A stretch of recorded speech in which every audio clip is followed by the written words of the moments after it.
Slow slow start करते हैं, आ जाएंगे बच्चे इंशाल्लाह। हमारी स्टडी इस वक्त चल रही है फाइलम मोलस्का की।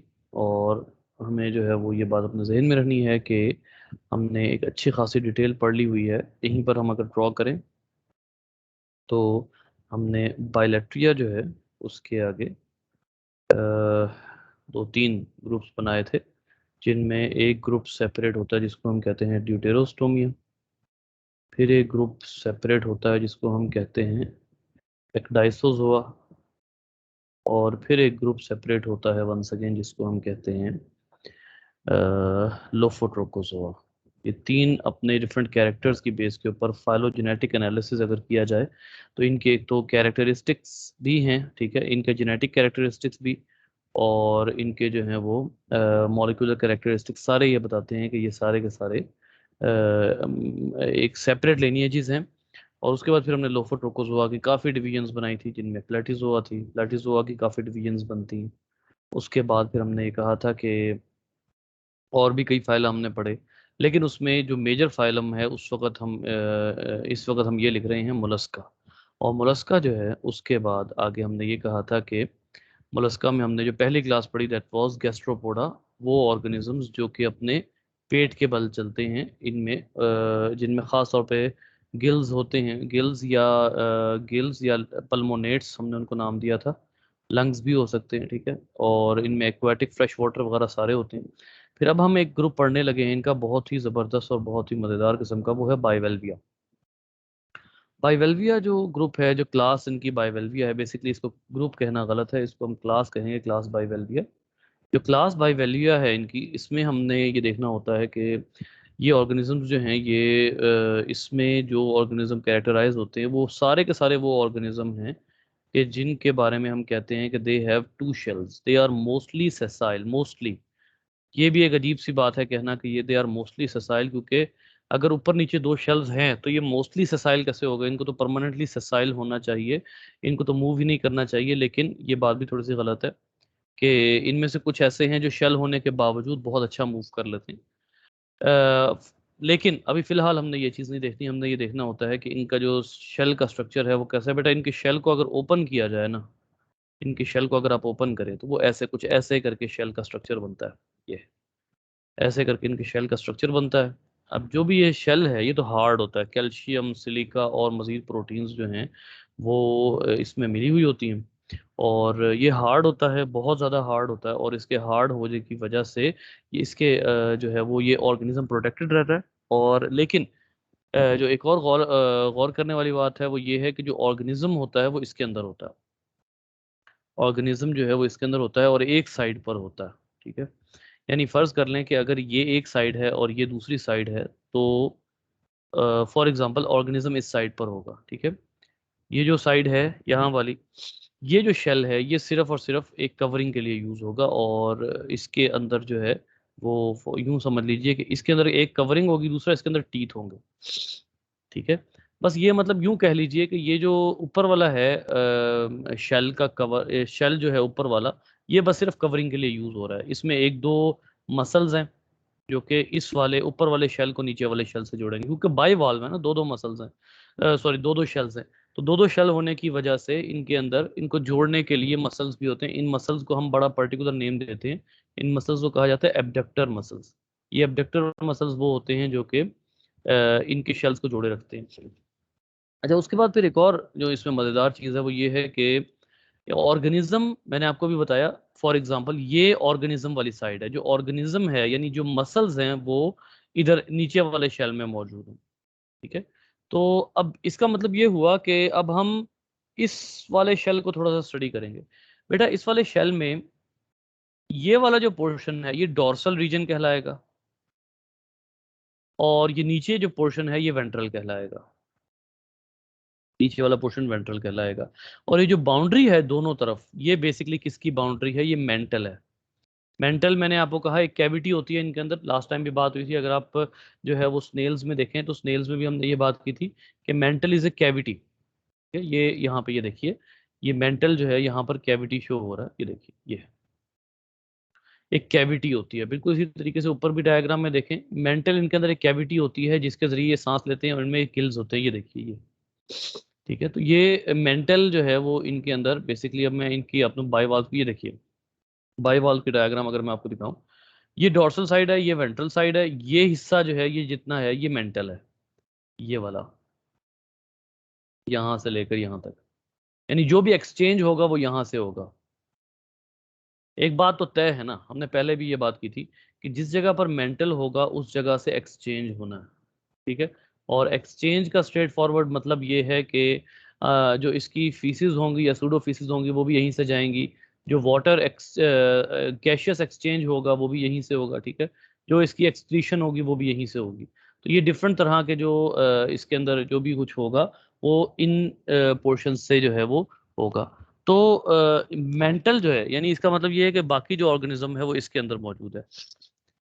अब इसमें देखिए ये यहाँ पर मार्क हुए हुए टीथ, ये बेसिकली इसके टीथ का कोई पर्टिकुलर पर्पस नहीं होता सिवाय इसके कि मतलब सिर्फ खाने के, सिर्फ दिखाने के दांत हैं। खाने के दांत कोई नहीं, जस्ट ये कुछ प्रोजेक्शंस हैं शेल की जो कि इसको जो है वो अपना सपोर्ट कर रही हैं, बस उससे ज्यादा कुछ भी नहीं है इधर। ठीक है, तो टीथ का इनमें कोई भी फायदा नहीं होता। तो इसके बाद चलते हैं नेक्स्ट पे कि जब ये शेल बंद होगा, और कीजिए जब ये शेल बंद होगा तो ये दोनों टीथ इस जगह पर आएंगे जिसके यहाँ लिखा हो ग्रूव्स फॉर टीथ, ये ग्रूव्स हैं ऐसे ये। तो दोनों टीथ जो है एक इधर एडजस्ट हो जाएगा, एक इधर एडजस्ट हो जाएगा।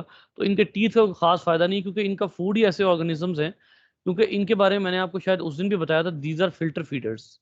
इन्होंने जो पानी में जो है फूड इन तक आ जाना है इन्होंने वही खाना है। तो फिल्टर करना है फूड को, और फिल्टर्ड फूड जो है वो इस काबिल इनका नहीं होता कि इसको टीथ से कुछ चबाएं या कुछ ऐसा करें, इसको सिर्फ नाम दिया गया। जो किसी भी शेल का सबसे पहला पार्ट बनता है एम्ब्रियोनिक स्टेज पे, एम्ब्रियोनिक स्टेज पे शेल का जब सबसे पहला पार्ट बनता है तो उसको कहा जाता है अम्बू। अम्बो कह लें, अम्बो कह लें, ये अम्बो जो है ये पहला पार्ट होता है। ठीक है, जो बनता है शेल का। इनिशियली जब शेल बनता है इनका तो बेटा ये शेल जो है ये एक सिंगल शेल होता है, डिवाइडेड नहीं होता। ठीक है, या यूं कह लीजिए यहाँ पर लिखा हुआ है कि embryologically the shell forms as a single structure. ठीक है, और उसके बाद आहिस्ता आहिस्ता ये सेपरेट होता है। और ये जो ऑर्गेनिज्म है मैंने आपको बताया, जैसे ये जो ऑर्गेनिज्म है ये अब इसके अंदर ये ऑर्गेनिज्म है, ये मसल्स हैं सारे। ठीक है, ये जो एब्डक्टर मसल्स होते हैं ये बहुत कमाल होते हैं। किस लिहाज से कि अगर आप में से कभी किसी को अंदाजा, क्योंकि आप सब लोग तो सिंध के रहने वाले हैं, आप लोग के करीब शायद जो है वो समुद्र वगैरह भी हो, ये जो एब्डक्टर मसल्स होते हैं इनका क्या फायदा होता है, होता कुछ यूं है कि जब ये जो मसल्स होते हैं ये जब एक बाई वाल्व अपने आप को ऐसे जोड़ लेता है, दोनों तरफ से ऐसे करके जोड़ लेता है, तो इसको ओपन करना इम्पॉसिबल होता है जब तक ये मसल एक दूसरे को ना छोड़े। बहुत ही जबरदस्त इनकी स्ट्रेंथ होती है, अगर कभी इत्तेफाक हो तो जरूर कोशिश कीजिएगा। और इन मसल्स को ब्रेक करना ऑलमोस्ट इम्पॉसिबल होता है।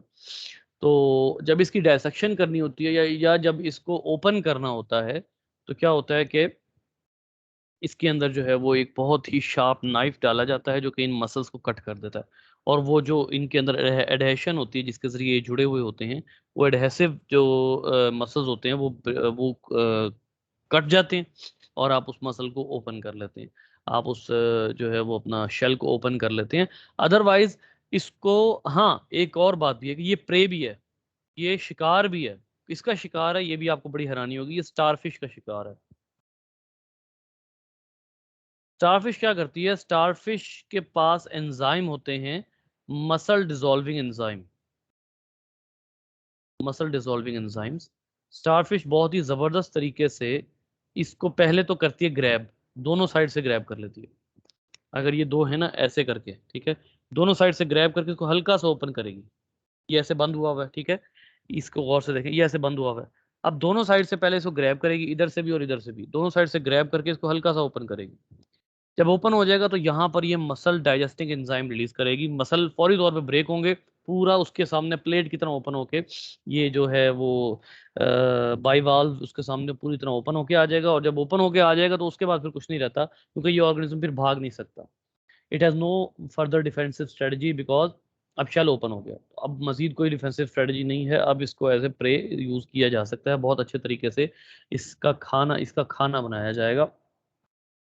अब ये इन्होंने बेसिकली आपको दिखाया हुआ है, ये जो इस वक्त ये दिखा रहे हैं आपके सामने डायग्राम जो है, ये इसका बॉडी, ये इसके बॉडी सिस्टम्स है, ठीक है। इसकी बॉडी के अंदर जो है वो मतलब एक बहुत ही एक्सटेंसिव किस्म का इन्होंने जो है वो सारा सिस्टम दिखाया हुआ है। इसमें अगर आप गौर करें तो ये बहुत ही अमेजिंग है। और इसमें जो सबसे मजे की बात है वो ये है कि ये जो पोर्शन है ये शेल है, बाकी उससे ऊपर का जो रीजन है वो भी हम देखते हैं, लेकिन एक बात तय है कि ये जो ऊपर का जितना पोर्शन है ये सारा का सारा शेल है। और अब हम इसको देखेंगे कि उसके अलावा क्या क्या कुछ है। अब एक दफ़ा यूँ करते हैं, इसको पढ़ने का एक तरीका होता है हमेशा, ऐसा नहीं इसको आप स्ट्रेट फॉरवर्ड नहीं पढ़ सकते, इसको स्टडी करने का एक तरीका होता है, और वो ये है कि आप बाहर से अंदर की तरफ इसको स्टडी करें। जैसे मैंने सबसे पहले यहाँ पर मेंशन किया कि शेल है, ठीक है। अब ये शेल जो है, ये ये जो शेल है, यहाँ से अब हम अंदर की तरफ मूव करना शुरू करेंगे, और यहाँ से अंदर की तरफ हम मूव करना शुरू करेंगे, और जो है वो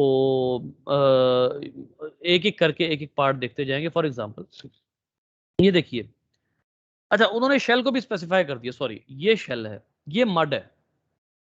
सो इसको, ये तो बहुत अच्छा है, हमारी आसानी हो गई, ठीक है। तो ये मड है, ये मड है, और यहां से आगे उन्होंने शेल, ये शेल है। शेल के अंदर की कवरिंग जो है वो बेसिकली मेंटल है। यानी इसका मतलब ये हुआ कि वो जो ऑर्गेनिज्म है वो बेसिकली मेंटल में सस्पेंडेड है। मेंटल में सस्पेंडेड कह लें, या मेंटल के अंदर एक तरह से रेस्ट कर रहा है। मेंटल वो कैविटी है कि जिसके अंदर वो सस्पेंडेड है, ठीक है। उसके बाद आहिस्ता आहिस्ता इसकी बॉडी शुरू होती है। और एक और बात, अब गौर कीजिए कि इसके अंदर पेयर्ड ऑर्गन्स मौजूद है, और इस तरह अगर आप देखते हैं तो ये एग्जैक्ट बायलेटरल सिमेट्री है। गौर करें, एग्जैक्ट बायलेटरल सिमेट्री, बिल्कुल दरमियान में से, ठीक है। तो अब यहां से बाहर से अंदर की तरफ जाते हैं। सबसे ज्यादा जो अट्रैक्टिव चीज यहां पर आपको लगेगी बेटा वो है इसके गिल्स, बिल्कुल फिश की तरह के इसके गिल्स हैं, और इसके गिल्स में भी जो है वो लेमेला मौजूद है। लेमेला, लेमेला असल में शीट्स हैं, शीट लाइक स्ट्रक्चर्स हैं, ये बिल्कुल शीट लाइक स्ट्रक्चर्स हैं। और इनके अंदर से वाटर किस तरह गुजरता है वो भी देखिए, बहुत ही अट्रैक्टिव किस्म का प्रोसीजर उन्होंने यहाँ पर दिया हुआ है।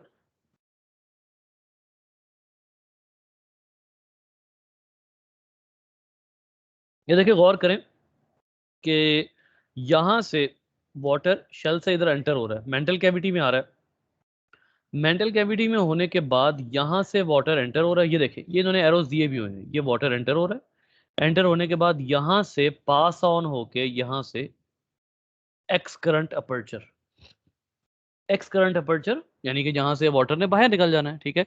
बट जो अट्रैक्टिव बात है वो ये है कि यहाँ पे इन्होंने इसका लेमेला का प्रोसीजर भी बताया हुआ है कि वाटर आएगा, वाटर आके उस शीट में से गुजरेगा जिसको लेमेला कहा गया, और यहाँ से रिमूव हो जाएगा, ठीक है। और ब्लड उसके ऑपोजिट मूव करेगा। जहां से वाटर ऊपर से नीचे मूव कर रहा है वहां ब्लड ऊपर मूव करेगा, और जहां वाटर नीचे से ऊपर मूव कर रहा है वहां ब्लड ऊपर से नीचे मूव करेगा। इसकी क्या वजह है, इसको क्या कहते हैं, इस प्रिंसिपल को क्या कहते हैं, ऑपोजिट मूवमेंट को? जी बेटा, इस ऑपोजिट मूवमेंट को क्या कहते हैं, जब दो फ्लूइड्स ऑपोजिट मूव कर रहे हैं?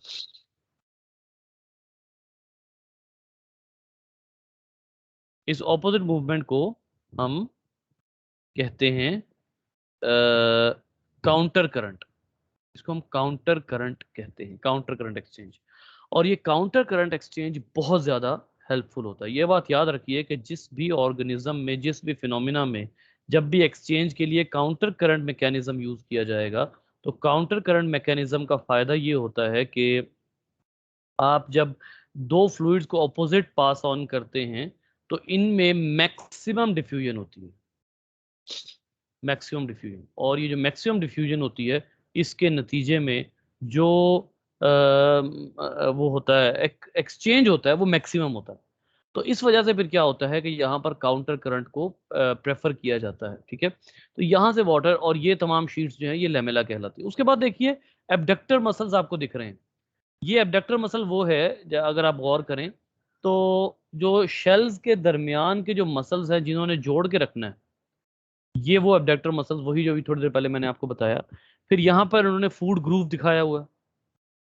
अच्छा, यहाँ जो एक और बात है, अभी मैं आपको थोड़ी देर बाद इसकी डायग्राम भी दिखाऊंगा। यहाँ पर जो एक और बात है वो ये है कि यहां पर ये जो पॉइंट है ना, खासतौर पर, बल्कि ये पॉइंट नहीं, मैं आपको मोर स्पेसिफिकली, ये जो आपको गिल्स नजर आ रहे हैं, इन गिल्स के अंदर एक और बड़ा ही मजेदार फिनोमिना होता है कि यहां पर फूड ट्रैपिंग भी होती है। यहाँ पर फूड ट्रैपिंग भी होती है, और फूड ट्रैपिंग होने के बाद वो फूड ट्रेवल करता हुआ इधर तक आता है, जिसको आपने फूड ग्रूव कहा हुआ। यानी इसका मतलब ये है कि यहाँ इस ऑर्गेनिज्म का माउथ जरूर है, इस ऑर्गेनिज्म के पास माउथ भी है, इस ऑर्गेनिज्म के पास जो है वो ऐसा पोर्शन भी है कि जहां से फूड इसके डाइजेस्टिव सिस्टम में एंटर होगा, लेकिन ये माउथ से ना तो फूड ग्रैब करता है और ना ही टीथ से कोई जो है वो मैस्टिकेशन करता है, चबाता है। ये सिर्फ और सिर्फ अपने गिल्स में फूड को ट्रैप करता है। अच्छा, फिर एक और बहुत मजे की बात यहाँ पर लिखी हुई है, वो क्या है कि जो गिल्स हैं उनके अंदर अभी तक ये नहीं पता लग सका कि उनमें फूड ट्रैप कैसे हो रहा है, लेकिन बहरहाल फिर भी फूड जो है वो इनमें ट्रैप होता है, और फूड ट्रैप हो जाने के बाद उसके बाद फिर सीलिया के जरिए इधर को ट्रैवल करता है। सीलिया के जरिए फूड इस तरफ ट्रैवल करता है, ऐसे इधर ट्रैवल करता है फूड ग्रूव तक, और फूड ग्रूव तक आने के बाद फिर जो है वो उसने इसमें एंटर होना होता है फूड के ग्रूव्स में, और माउथ वगैरह में इसने एंटर होना होता है। इंटेस्टाइन भी उन्होंने शो की हुई है, ये इंटेस्टाइन है, ठीक है, और फूड ग्रूव यहीं पर कहीं है, वो आगे मजीद वाज़ेह तौर पर नजर आएगा। अगली जो बात यहाँ पर देखिए, नेफ्रीडियम। नेफ्रीडियम तो जाहिर है वो भी मैं आगे दिखाऊंगा। बेटा ये वो रीजन है जिसमें हार्ट होता है इनका। इनका जो आम तौर पर इनका जो एफरेंट वेसल, इफरेंट वेसल्स वगैरह लिखी हुई हैं, तो इनका जो बेसिकली हार्ट है या इनका जो सर्कुलेटरी सिस्टम है, इनमें ज़्यादातर ओपन सर्कुलेटरी सिस्टम होता है, ठीक है। ऑरिकल इन्होंने दिखाए हुए हैं यहाँ पे, ऑरिकल्स, यानी थोड़ा बहुत पंपिंग चलती है, पंपिंग तो होती है, ये बात तो पक्की है, ठीक है, यानी ब्लड वापस भी आता है और भेजा भी जाता है, लेकिन ये है कि इनमें ओपन सर्कुलेटरी सिस्टम होता है। और जो ओपन सर्कुलेटरी सिस्टम है वो पूरी, जाहिर सी बात है, आपको पता है कि जब वेसल्स में नहीं रहता ब्लड, तो उसको आप कहते हैं कि वो ओपन सर्कुलेटरी सिस्टम है। और उसके बाद फिर बॉडी के अंदर जो है वो इफरेंट वेसल और एफरेंट वेसल्स होती हैं। हाँ, बहरहाल इफरेंट और एफरेंट का फायदा ये होता है कि इफरेंट जो है वो इफरेंट उसका काम करते हैं जिसको आप अपनी बॉडी में आर्टरी कहते हैं। यानी आर्टरी का क्या काम होता है बेटा? जी, आर्टरी का क्या काम होता है?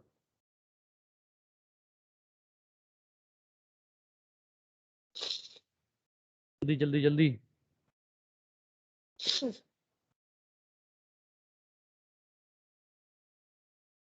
जल्दी से बताइए, what is the function of arteries?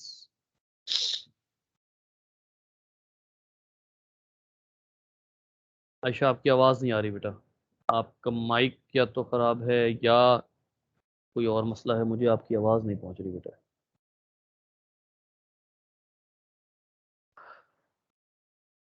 आपको अच्छी तरीके से पता है कि आर्टरी जो है, they take the blood away from the heart, इनका काम टेक अवे का होता है, ठीक है। और जो एफरेंट वेसल हैं, वेन्स काम करेंगी, they will bring the blood towards the heart. तो एफरेंट और इफरेंट वेसल्स जो होती हैं, इनका काम यही होता है। उसके अलावा ब्लड जो है वो किसी भी वेसल में नहीं रहता, सिर्फ ये दो वेसल्स होती हैं जो इनमें मौजूद होती हैं, ठीक हो गया। गिल्स के बारे में मैंने आपको बता दिया, शेल, मेंटल कैविटी। अच्छा, उसके बाद जो है, हाँ, एक और बात जो यहाँ पर आप गौर करें कि गिल्स सबसे बाहर हैं, बाकी तमाम सिस्टम्स जो हैं वो अंदर हैं। उसकी वजह क्या है? उसकी वजह यही है कि इसका जो जितना भी फंक्शनिंग का, इसका जो डिपेंडेंस है, फंक्शनिंग का दारोमदार है, वो इसका सारा है ही गिल्स के ऊपर। यानी यूं कह लें कि फूड ट्रैप करना है तो गिल्स से करना है, गैशियस एक्सचेंज करना है तो गिल्स से करना है, ठीक है। हाँ, जो एक्सक्रीशन करनी है या इन्होंने रिलीज करना है, या जो इन्होंने सूडोफिसिस रिमूव करनी है, वो इन्होंने मेंटल कैविटी में करनी है, ठीक है। तो वो मेंटल कैविटी या जो भी एनस का पोर्शन है, वो मैं अभी आपको जो है वो अगली डायग्राम में इसके बताता हूँ। यहाँ इसके बाद आप गौर कीजिए यहाँ पर कि अब ये इन्होंने ये बताया हुआ है, यहाँ पर बहुत ही जबरदस्त किस्म का, मजेदार किस्म का जो है वो इन्होंने बताया हुआ है कि फूड की मूवमेंट कैसे होती है। फूड की मूवमेंट में देखिएगा कि सबसे पहले जो फूड है वो ट्रैप होता है गिल्स में। अब जो ट्रैपिंग फिनोमिना है वो वाजे तौर पर जो है वो इन्होंने लिखा हुआ है कि that is unknown, trapping phenomena is unknown. लेकिन अगर अब आप आगे गौर कीजिए कि ट्रैपिंग फिनोमिना तो अननोन है, लेकिन उसके बाद their gills have cilia, gills have cilia, और जब गिल्स के पास सीलिया होते हैं तो वो जो फूड होता है, फूड प्लस सीलिया, इनका कांटेक्ट रहता है। जो भी फूड ट्रैप होता है वो सीलिया के जरिए सबसे पहले पहुंचता है, सबसे पहले जो जो भी फूड होता है वो पहुंचता है लेबियल पाल्प्स। ये देखिए, ये दो दो रीजन, इनको लेबियल पाल्प्स कहा गया, एक ये और एक ये फूड पहले यहां तक पहुंचता है, उसके बाद सीलिया से होता हुआ यहां पर माउथ मौजूद है, माउथ के अंदर आकर एंटर होता है। तो बेसिकली ये उसके बाद फिर इन्होंने दिखाया हुआ है कि ये फूड जो है ये कहाँ जाना है, वो सारी की सारी मूवमेंट वो भी हम देखते हैं कि ये bivalve feeding solid purple arrows show the path of food particle after gills filter them, dashed purple arrows show the path of particle that the gills and the labial palps reject। कुछ यहाँ पर rejection हो जाती है, जाहिर सी बात है, वो साइज में अगर बड़े होंगे पार्टिकल, फॉर एग्जांपल कोई बड़ा फूड आ गया है तो वो फिर ये होगा कि उसको वो कर दिया जाएगा, रिजेक्ट कर दिया जाएगा। और रिजेक्शन का जो आपके सामने वो ये है कि देखें, एक है माउथ में जाना, माउथ में अगर कोई पार्ट गया है तो it would be moving towards the anus, क्योंकि जाहिर सी बात है कि अगर वो माउथ से दो ही फेट्स हो सकती हैं, जो भी फूड आया है उसकी दो ही फेट्स हो सकती हैं, या माउथ से वो जाएगा बॉडी के अंदर, यानी एब्जॉर्ब हो जाएगा, इंटेस्टाइन में जाएगा, ठीक है। और अगर वो एब्जॉर्ब नहीं हुआ तो वो सीधा जाएगा एनस तक और वहां से रिमूव हो जाएगा। उसके अलावा जो फूड रिजेक्टेड होता है, जो कि माउथ में नहीं जा सकता, तो उसको, उस फूड को फिर उसको रिमूव करना मुश्किल नहीं होता, लेबियल पाल्प्स के जरिए उसको हम मेंटल कैविटी में जो है वो ये बाइवॉल्व्स रिलीज कर देते हैं और मेंटल कैविटी से ये फूड जो है ये फिर बाहर निकल जाता है, ठीक है। तो ये तरीका होता है इनकी फीडिंग का। यहां पर गौर कीजिए अब कि ये इन्होंने दिखाया हुआ बाकायदा अगली डायग्राम में कि गिल्स से फूड आया इस तरफ, आगे को मूव करेगा सीलिया के जरिए यहां से होता हुआ, ये आपके पास लेबियल पाल्प्स है, लेबियल पाल्प से ये फूड एंटर होगा सीधा माउथ में, ठीक है। अब देखिए माउथ, यहां पर अब मौजूद है mouth, this is the mouth, यानी ये जो डक्ट आ रही है इसको जरा गौर करें, अगर आप थोड़ा सा अगर इसको हमें डार्कर कर दूं, ये जो आपके पास स्ट्रक्चर है ये यहां से लेकर यहां तक, ये है आपका स्टम, ये है जो भी बाइवाल्व का स्टमक है, गैस्ट्रिक शील्ड, और उसके बाद ये स्टमक है, स्टमक इन्होंने मेंशन किया हुआ है।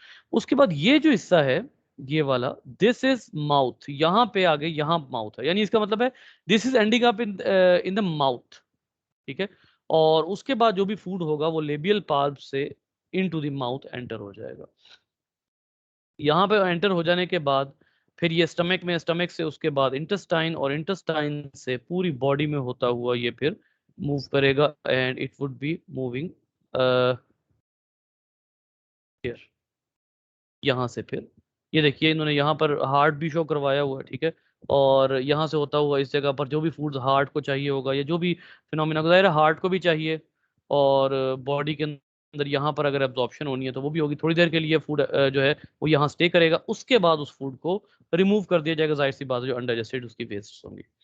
ये देखिए Cilia move them to ciliated tract called food grooves. Food grooves आपने देख लिए थे.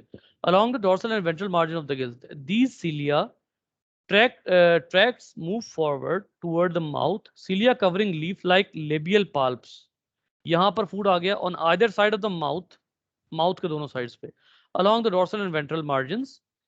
These ciliated tract move food toward the mouth. तो ऐसी बात है, उसके बाद फिर उन्होंने माउथ में एंटर होना है और उसके बाद फिर वो रिमूव हो जाना है। हाँ, अगली बात जो बहुत जबरदस्त है, यहां पर एक और स्ट्रक्चर आपको गोल्डन कलर का यहां पर दिख रहा है, क्रिस्टलाइन स्टाइल कहते हैं इसको। इसका क्या काम होता है गौर कीजिएगा। A food string which extends to the stomach and is rotated by cilial lining and digestive tract, a consolidated mucoid mass, the crystalline style, projects into the stomach from diverticulum called the style sac। ये style sac है, ठीक है। यहां से food सारा mix किया जाएगा, इसकी जो मूवमेंट है वो फूड को मिक्स भी करेगी और उसके बाद इस फूड को जो है वो सारी एंजाइमेटिक एक्टिविटी का जिम्मेदार भी यही होगा। वो कहता है consolidated mucoid mass crystalline style projects into the stomach from diverticulum diverticulum called the style sac. ये डाइवर्टिकुलम है, यहाँ से जो फूड है उसने नीचे आना है और उसके बाद फिर वो फूड इंटेस्टाइन में एंटर होगा। So that is how the digestion occurs in the bivalves. ठीक है, फिर गैस्ट्रिक शील्ड्स वगैरह दिखाई हुई है कि ये गैस्ट्रिक शील्ड ये क्योंकि अब इसने वो भी करना है ना, जिसको हम कहते हैं ग्राइंडिंग। तो ग्राइंडिंग का प्रोसीजर है वो भी यहीं पर होना है। तो जो ग्राइंडिंग है वो अगर यहीं पर होनी है तो बेसिकली जो यहाँ पर इसकी गैस्ट्रिक शील्ड होती है chitin, this abrasion and acidic condition the stomach dislodge enzymes the mucoid food string winds around the crystalline style as it rotates which pulls the food string further into the stomach। जाहिर सी बात है आगे से आगे move करने का बताया हुआ है मैंने। अच्छा जी, ये सारे तो इसके जो है वो ये तो इसका डाइजेस्टिव फंक्शन है जी। बेटा कोई सवाल है तो बताइए।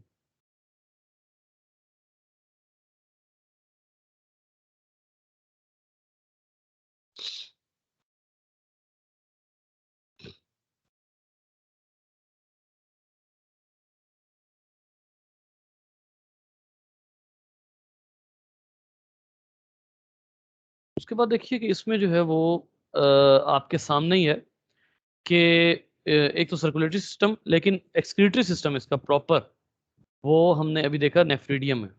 और ये वो हैं जिनमें नेफ्रीडिया भी स्पेशलाइज्ड होते हैं, जिनको आप मेटानेफ्रीडिया कहते हैं। ये वो ऑर्गेनिजम्स हैं जिनमें मेटानेफ्रीडिया, और मेटानेफ्रीडिया वो स्ट्रक्चर होता है। ये इतना स्पेशलाइज क्यों कह रहा हूँ मैं इसको, क्योंकि मेटानेफ्रीडिया आमतौर पे वो स्ट्रक्चर होता है कि जिसका जो है वो जिसके अंदर अ, एक तो फिल्ट्रेशन भी होती है, ठीक है, और दूसरी जो सबसे मजे की चीज है वो ये है कि रीअब्जॉर्प्शन भी होती है। और उसके अलावा रीअब्जॉर्प्शन का मतलब ये है कि excretory material is always selective. Excretory material जो होता है वो सेलेक्टिव होता है, उसको बहुत एहतियात से ध्यान से सिलेक्ट किया जाता है कि which material needs to be excreted and which material needs to be the part of the body. तो उसको बकायदा, और मेटानेफ्रीडिया जो है ये बहरहाल एक बहुत ही जाहिर सी बात है, इसका वो फंक्शन तो नहीं हो सकता जो हमारी नेफ्रॉन का है, लेकिन मेटा जो है इसका मतलब होता है एडवांस्ड। ठीक है, और जो नेफ्रा होता है इसका मतलब होता है, हाँ जी क्या मतलब होता है?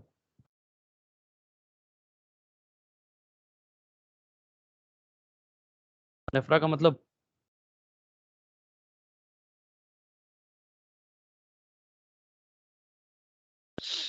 नेफ्रा का मतलब भूल गए? इतने दिन बाद क्लास में आके भूल गए सब कुछ। किडनी। अच्छा, अब इसमें जो है वो एडवांस किडनी, एडवांस क्यों कहा गया, क्योंकि एक आप लोग पीछे पढ़ के आए हैं किन में,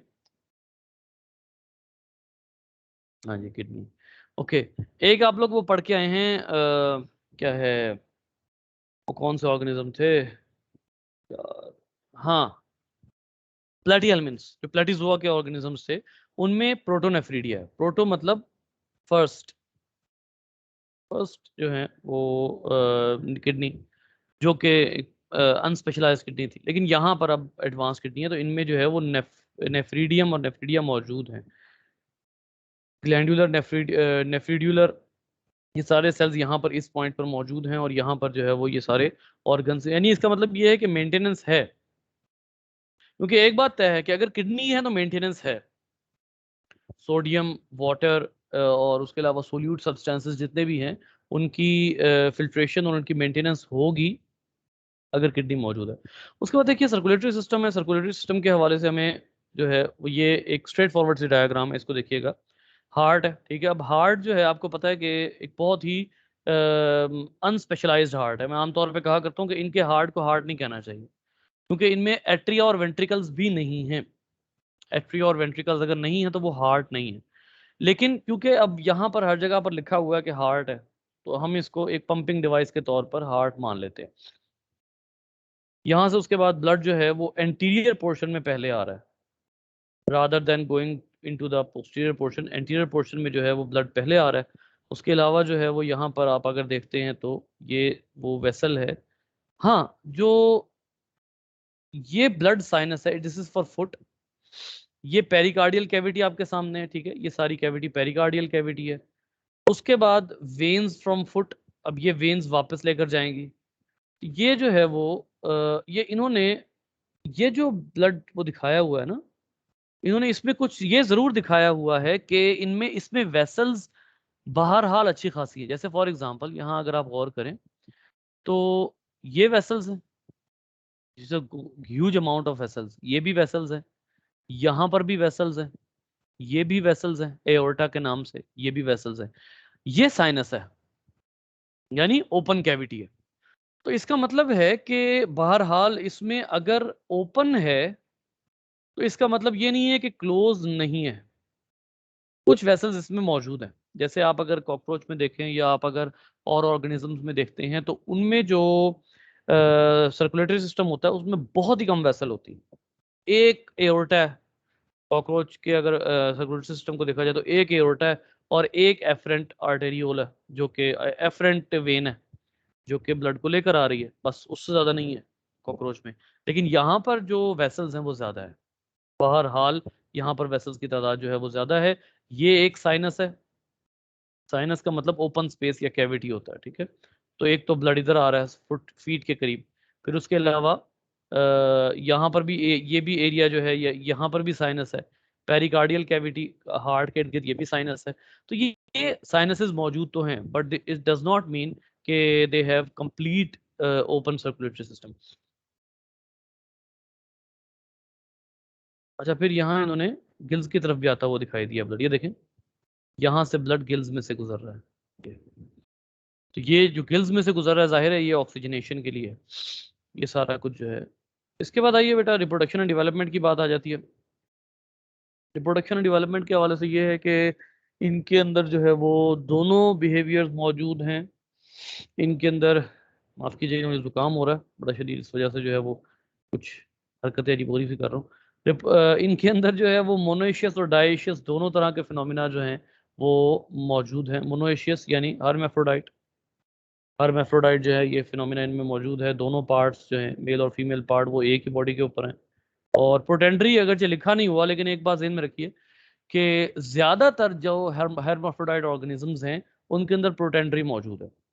प्रोटेंडरी आपको अच्छे तरीके से पता है कि the phenomena in which the male part develops prior to female part and the male converts into female when it matures, ठीक है। तो प्रोटेंडरी जो है वो ज़्यादातर हर्माफ्रोडाइट्स में, मैंने अभी तक जितने भी पढ़े हैं या जितने भी देखे उनमें ज़्यादातर प्रोटेंडरी जो है वो मौजूद है।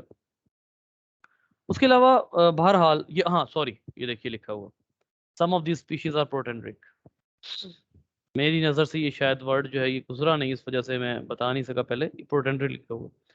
उसके अलावा डायशियस भी हैं और gonads are in the visceral mass. Visceral, जाहिर सी बात है विसरा जो हमने पढ़ा था, विसरल रीजन, विसरल रीजन सारा वो है जहाँ पर मेजरली ऑर्गन्स मौजूद है, वो हमने विसरल रीजन पढ़ा था। तो वहाँ पर इनके गोनेड्स मौजूद हैं और जो भी इनके वो होते हैं सेल्स होते हैं, रिप्रोडक्टिव सेल्स होते हैं, वो सारे मेंटल कैविटी में रिलीज किए जाते हैं, ठीक है। अब इनमें एक्सटर्नल फर्टिलाइजेशन है, जाहिर सी बात है, और suprabranchial chamber of the mantle cavity वहाँ से रिलीज होंगे और जाके जो भी फीमेल ऑर्गन होगा वहाँ पर जाकर, या जो भी जो है वो अपना कोई और इंडिविजुअल होगा, जाहिर सी बात है अगर प्रोटेंडरी है, अगर प्रोटेंडरी है तो एक जो मेच्योर और इंडिविजुअल होगा वो फीमेल का रोल प्ले करेगा और जो ज़रा थोड़ा सा यंग होगा वो मेल का रोल प्ले करेगा। तो जाहिर एक्सटर्नल फर्टिलाइजेशन ही होगी और दोनों के जो रिप्रोडक्टिव सेल्स हैं वो इन दी एक्सटर्नल एनवायरनमेंट रिलीज किए जाएंगे। सबसे पहले, अच्छा, इनके लार्वा के तीन जो हैं वो स्टेजेस आमतौर पर हैं। एक है ट्रोकोफोर, फिर है वेलिगर, और फिर एक और है ग्लोकीडियम। ये सब में नहीं होता लेकिन इन तीनों की डायग्राम मैं आपको दिखाता हूँ, इन तीनों के डायग्राम्स जो है वो किस तरह एक दूसरे से डिफरेंट है। बेटा एक मिनट रुकिएगा।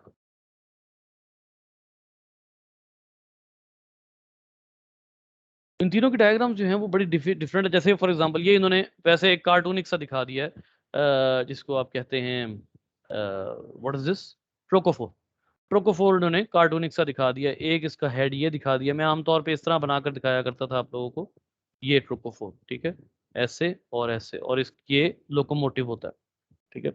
फिर ये इन्होंने वेलाइगर दिखाया, वेलाइगर लार्वा, और इसके पास भी अच्छे खासे सीलिया हैं, ठीक है। फ्रेश वाटर क्लैम का ये जो है वो लार्वा है, एनस इसमें मौजूद है, ऑर्गन्स प्रॉपर मौजूद हैं, abductor muscle, gill rudiment, mantle cavity, valves, foot, mouth, velum. ये वेलम जो है ये वो पार्ट है जहाँ से ये मूव कर रहा है, तो ये प्रॉपर और मौजूद है। फिर तीसरी तरह का जो है वो ग्लोकीडियम है, जो कि यहाँ पर आपको दिख रहा है, ठीक है।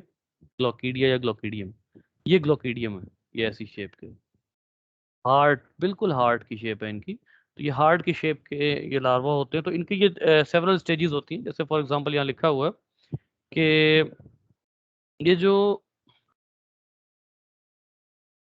some brood their young in maternal gills through reduced trophophore and veliger stages, जिनमें reduced trophophore और veliger stages हैं, ठीक है। Fresh bivalves in the family Unionidae brood their young to a modified veliger stage called a glochidium।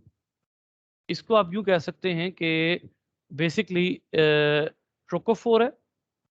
Trochophore जो है वो अगर तो वेलाइगर है कंप्लीट फिर तो ठीक है, लेकिन सम टाइम कुछ होते हैं जो मॉडिफाइड वेलाइगर बनाते हैं।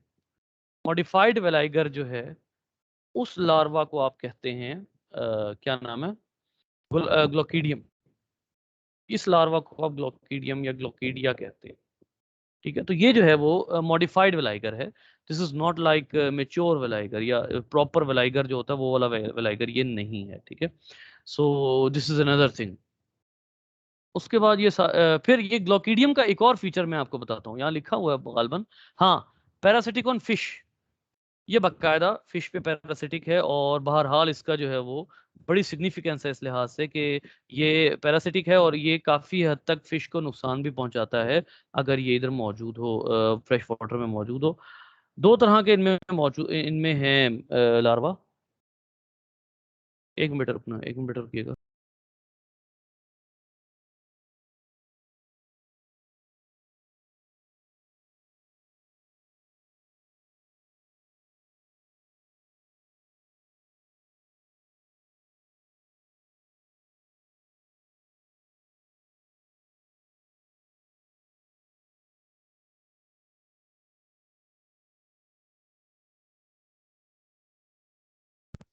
बेटा मुझे सिर्फ 2 मिनट दीजिएगा, मैं आ रहा हूँ वापस।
बेटा हमारा घर ना असल में इनसे खाली है, तो मेरे ही जिम्मे है सारा कुछ। खैर, सो हाँ, जो डाइवर्सिटी के हवाले से उन्होंने थोड़ा सा बताया हुआ है ना बाइवॉल्व का, वो जरा नोट कीजिएगा यहाँ पे। वो ये है कि ये दो तरह के हैं। एक तो ये कि number one, they may be sessile as well as motile.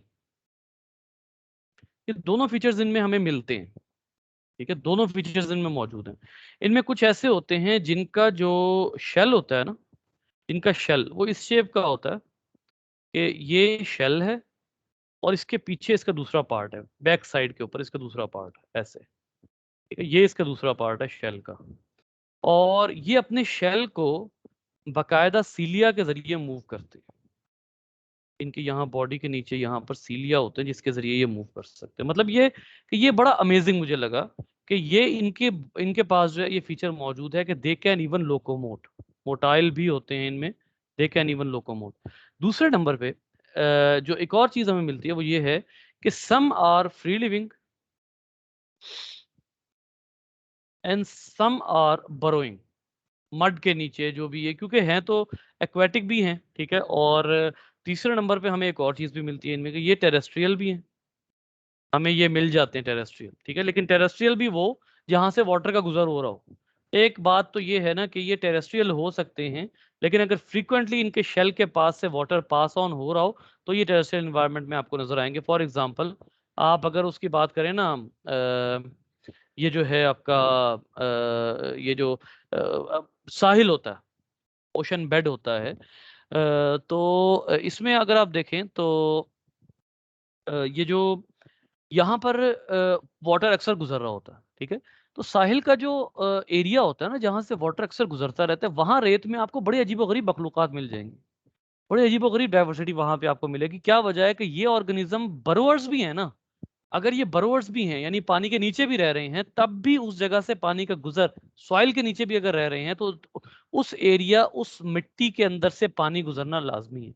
और अगर ये सॉइल के ऊपर भी हैं, सूरज के नीचे पड़े हैं सख्त धूप में, तब भी उस एरिया से अगर पानी गुजरा तो ये वहां पर इजिली सर्वाइव कर जाते हैं। सो इनके अंदर इतनी डाइवर्सिटी और इतनी टॉलरेंस जो है वो जरूर मौजूद है। बोरिंग बाइवाल्व्स कहते हैं जो बोर करके जमीन में रहते हैं, ठीक है। सरफेस ड्वेलिंग होते हैं, attach to substrate either by proteinaceous strand called byssal threads. ये प्रोटीनिशियस स्ट्रैंड होते हैं जो इनको जमीन से गाड़ के रखते हैं, ठीक है। उसके बाद एसिडिक, हम बहरहाल ये बाकी चीजें जो है वो बता चुका हूँ। Acidic secretion from the mantle margin resolve limestone some time company physical abrasion, ये बाज़ औक़ात एरिया को खराब भी कर देते हैं। इसके बाद जो नेक्स्ट क्लास है वो सेफलोपोडा है। अच्छा, सेफलोपोडा के बारे में मैं आपको एक बात बता दूं कि ये ग्रुप, ये अगर आप पढ़ें ना, ये मिलर हार्ले के बिल्कुल स्टार्ट से पढ़ें तो आपको पता लगेगा कि जो सेफलोपोडा है, सेफलोपोडा हो गया, सेफलोपोडा, जो सेफलोपोडा है ये वो ग्रुप है जो मिलर हार्ले के स्टार्ट में कहा जाता है कि it was one of the most successful, but was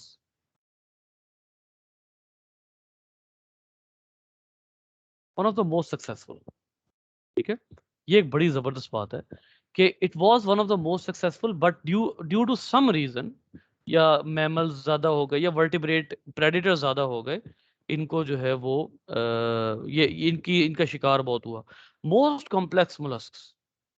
फिर जो सबसे मजे की बात है वो ये वो ऑर्गेनिज्म है who have their feet on their head, head के साथ डायरेक्ट जुड़े हुए इनके फीट होते हैं, इस वजह से इनको सेफलोपोड्स भी कहा जाता है, ठीक है। ऑक्टोपस, लॉलिगो, ये आपके सामने जो ए डायग्राम है इसमें ये लॉलिगो है,